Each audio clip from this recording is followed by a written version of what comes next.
Whoa, for all you basketball fans, we have Deci-Mill-Dunk. We're going to slam dunk some wins on this one. This game looks at decimals and trying to determine what decimal number is smaller, so less than has less value. We're also going to be working on some ordered pairs here. So for this game, you're going to need your game board, some markers, which that we've had, and 2 die. Okay, so what I'm going to do is I'm going to roll my die, and okay, I have a 2 and a 3. So I can either go over 2 and up 3, or I can go over 3 and up 2. Now, since my job is to find a decimal number that is lower than the one that I land on, if I go here over 2 and up 3, that's 39. If I go over 3 and up 2, that's 74.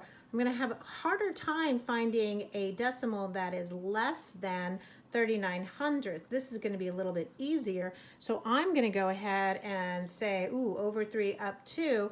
And I'm going to pick a decimal number. I'm going to go ahead and pick this one right here. Okay, so now it's my partner's turn. My partner got a 3, 4. So 3, 4, or 4. Ooh, they're going to pick that one. So less than 8,700. There's a lot of them that are less than 8,700. So I'm just going to go ahead and go 85, because what I want to do is have the most markers on my board.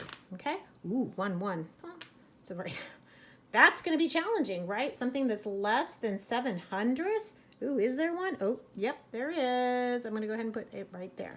Okay, my partner's going to go 3, 3. Less than 6,900. Okay, well, I'm just going to go ahead and put it right there because that's pretty simple. So as I said, we're going to go back and forth. Ooh, not too big.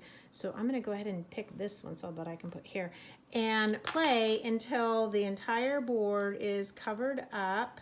Ooh, that one's already taken. So 4. So less than that, I'm going to think about, ooh, what's a good one? This one here.